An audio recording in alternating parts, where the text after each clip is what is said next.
Guns, spotlight और cell torch यहाँ वहाँ बिखरे पड़े हुए थे। अब जब मैंने अपनी गन को खोल के देखा तो उसके अंदर जो बैरल में दोनों कारतूस थे, दोनों के दोनों खाली थे। यानी कि दोनों बैरल फायर कर दिए गए थे। जबकि मुझे तो ये याद भी नहीं कि मैंने एक भी गोली चलाई, लेकिन मैंने शायद दोनों गोली चला दी थी। अपने दोस्त की राइफल को मैंने चेक किया तो उसके अंदर भी खाली कारतूस था। जब मैं गिर रहा था तो मैंने दो गोलियों की आवाज़ सुनी थी। इसका मतलब पहले शॉट मारने के बाद जब लेपर्ड ने चार्ज किया, मेरे दोस्त ने अपनी राइफल से दूसरी गोली भी चला दी थी और मार दिया था लेपर्ड को। अब जो स्पॉटलाइट थी वो टूट चुकी थी, लेकिन जो सेल टॉर्च थी वो सही सलामत थी। जब तक मैंने अपना सामान इकट्ठा किया तब तक मेरे दोस्त को पूरी तरह से होश आ चुका था। अब उसे वो घटनाक्रम याद आ रहा था। अब मैंने अपने दोस्त का परीक्षण किया, रोशनी मार के देखा उसको कोई चोट नहीं है, सिर्फ जबड़ा सूजा हुआ था। फिर हमने परीक्षण किया लेपर्ड का। एक एवरेज साइज का मेल था। इसके ऊपर गोली छीलते हुए चली गई थी स्कल के पास से, लेकिन छाती बुरी हालत में थी।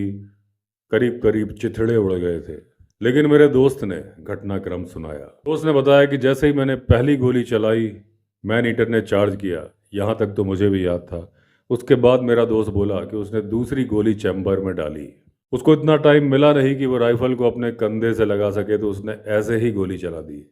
अब उसकी राइफल का बट हवा में ही था जब उसने सेकंड शॉट लगाया, और उस राइफल के झटके ने उसका जबड़ा सुझा दिया था। झटका करीब करीब ऐसा ही लगा था जैसे कि एक बॉक्सर ने मुक्का मार दिया हो। अब मैं वो घटनाक्रम दोबारा याद करता हूँ अपने पाठकों के लिए।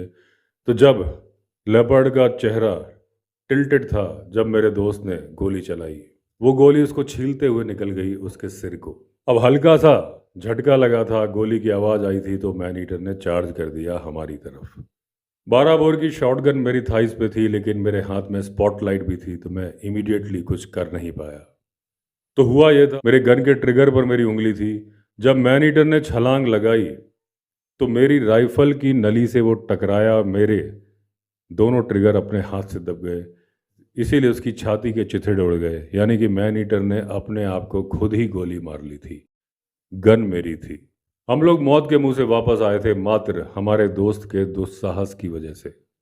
मैंने अच्छे से पिटाई की अपने दोस्त की, बस ये ध्यान रखा कि उसके सूजे हुए जबड़े पे न मारूं। हम दोनों बुरी तरह से शर्मिंदा थे। हम दोनों ने एक दूसरे से प्रॉमिस किया कि ये बात कभी किसी को बताएंगे नहीं। अभी तक ये वादा हमने पूरा किया था। अब बहुत समय बीत चुका है, तो अपने उस दोस्त की परमिशन लेने के बाद ही ये घटनाक्रम मैंने आपको बताया है। कोई भी गांव वाला और कोई भी फॉरेस्ट वाला गोली की आवाज़ सुनने के बाद हमारी मदद करने के लिए नहीं आया था।